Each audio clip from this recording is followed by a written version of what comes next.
Dissipation of the Darkness, or the Kingdom of the Antichrist. Jose Cicero Honorato. Audiobook.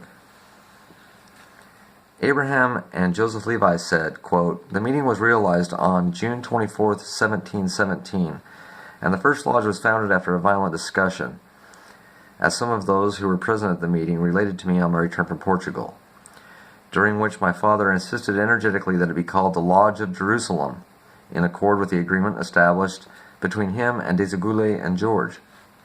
Some applauded it, but the majority decreed that it be called the Grand Lodge of England, nevertheless, for a short period of time.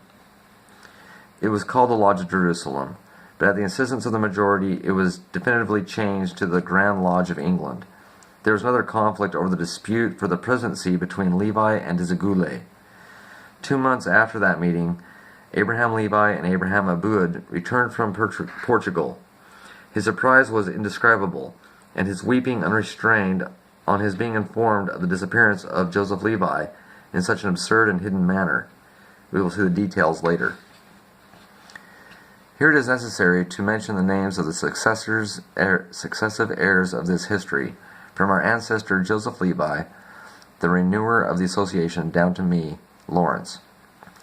Joseph Levi was a son of Nathan, who was the son of Abraham, Abraham the son of Jacob, Jacob the son of Nathan, Nathan the son of Jacob, who was the son of Isaac, who was the son of Moab, Moab the son of Raphael, etc., etc., back to Moab Levi, the first ancestor and one of the 9 founders of the association, the mysterious force. 1. Joseph Levi Jew, 1665 to 1717. Abraham, son of Joseph Levi Jew, 1685 to 1718. Nathan, son of Abraham Levi Jew, 1717 to 1810. Esther, daughter of Nathan Levi Jew, 1753 to 1793. Samuel Lawrence, her husband, Jew, 1742 1795. Jonas, son of Samuel and Esther, converted to Christianity with the name of James, 1775 to 1825. Janet, daughter of John Lincoln Christian, Protestant, 1785 to 1854. Samuel, son of Jonas and Janet, stepmother, Christian, Protestant, 1807 to 1883. George, son of Samuel Lawrence Christian, Protestant, 1840 to 1884. I, the last of the descendants of one of the founders and the owner of this history, add my name Lawrence, son of George Lawrence, Christian Protestant. After noting the date of the death of my grandfather Samuel, 1883, that of the death of my father George, 1884, I note that my birth, 1868. We will now mention the names of some of the founders. 1. King Agrippa, the founder and first president. There are more details in the second section. 2. Hiram Aboud, the one who conceived the idea of founding the association. Practically speaking, he is the founder. He was orphaned of his father, and that is why, in homage to him, King Agrippa called all the mysterious ones by the name Sons of the Widow. This pseudonym is used by them up to the present. This Hiram is not Hiram Abiff, the ancient Syrian architect who built the Temple of Solomon, as some of the mysterious ones, and later their successors, the Masons, believe. More details in the second section. Moab Levi, number 3, our first ancestor.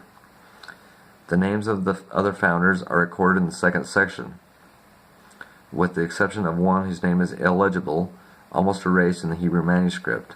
My grandfather, Samuel, again addresses his words to his son, George, my father, quote, "My son, you have observed that I am interested in the publication of this history. You have witnessed my agreement with the owner of the print shop that will be in charge of editing it in the Hebrew language. That man is exposed constantly to death. Your grandfather could not fulfill his desires to publish this book because death took him by surprise. But he had already commanded that I publish it. Now I say to you, if I am not able to have this satisfaction, or if I begin the publication and do not finish it, I charge you to give this history the great importance it merits. The history that I will deliver to you before dying. Thus I will comply with the obligation for his succession. Quote, but, son, I demand one condition of you in order to be able to deliver the secret to you. You must collaborate with me with all sincerity and absolute discretion. Quote, now listen. In the first place, you must dominate the English and French languages, and later translate this history literally to those languages.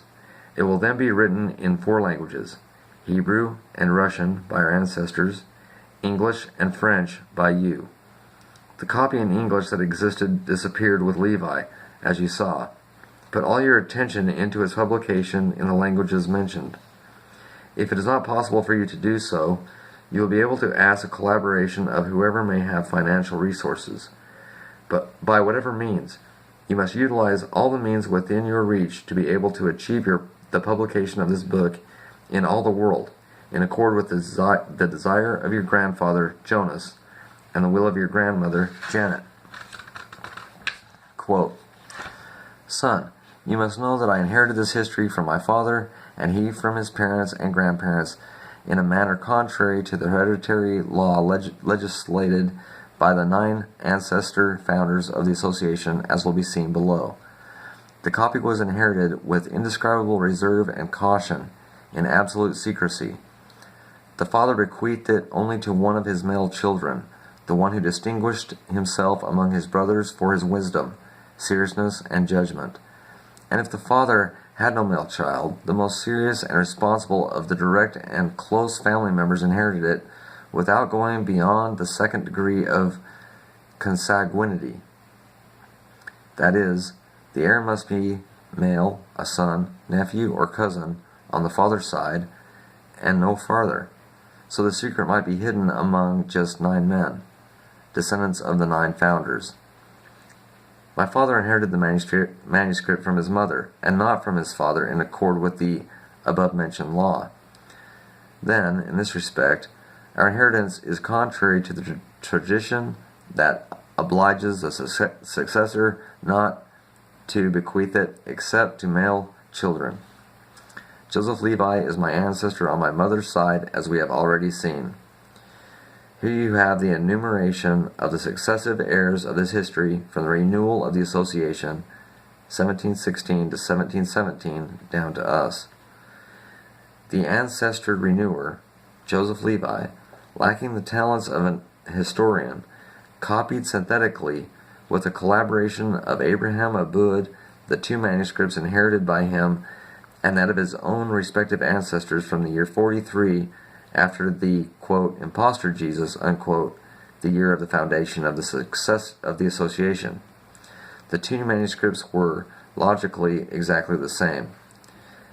After the return of Abraham Levi and Abraham Abud from Portugal, the former, accompanied by Abud, addressed himself to Desagule and George, asking about his father. These 2 made it known to him that they had not seen him for a certain period of time, and they believed he had gone to Portugal. Abraham Levi, after that interview, dedicated himself to investigating the conspiracy. From the earlier relationship between his father and Desagule and George, Abraham Levi inferred that they were the assassins. He decided then to take revenge on it by his own methods. He began to cultivate the relationship of Desagule and George, making it known to them that he wanted to enter the association to fill the post of his father, who, with their knowledge, had been preparing him for it. The friendship on each association increased. The strategy was successful. When an opportunity arose, Abraham Levi and Abraham Abud invited George to take an outing through the suburbs of the city. There they killed their enemy. The event remained an hermetic secret. This crime was kept concealed, like the crime of whose victim was Joseph Levi. They decided later to assassinate Desagule, the principal actor in the murder of Joseph Levi, and for that reason He began a zealous vigil, awaiting the moments to realize his goal. A short time later, Abraham Levi died, a victim of tuberculosis, 2 years after his marriage to Esther. From his son, Nathan, who was quite small at Abraham's death, we have inherited the history in the following manner. Abraham Levi's widow, Nathan's mother, married Abraham Abud, the companion, associate, and relative of her dead husband. Abraham Abud cherished Nathan as if he were his own son, especially because he had none. Abraham Abud and Nathan, his wife's son, were then the only heirs and possessors of the only known Hebrew manuscript, the one from Abud's descent, because of the other, from Levi's descent, disappeared with Joseph Levi. Nathan grew up and married. He had only one daughter to whom he gave the name Esther, his mother's name. Nathan arranged for the marriage of his daughter Esther to Samuel Lawrence, who was not of Levi's descent. Not having male children, nor close family members, Nathan delivered the history to his grandson, Jonas, the son of Esther and Samuel Lawrence, as legal heir. This is the illegality in the inheritance, because Jonas is not a descendant of his father's side, as the law requires. This Jonas is my father, and the one from whom, naturally, we have received this history. Our inheritance is legal. Indeed, we have received from him another inheritance, the Christian religion, because he married a Christian Protestant named Janet, the daughter of John Lincoln, and converted to Christianity. Jonas was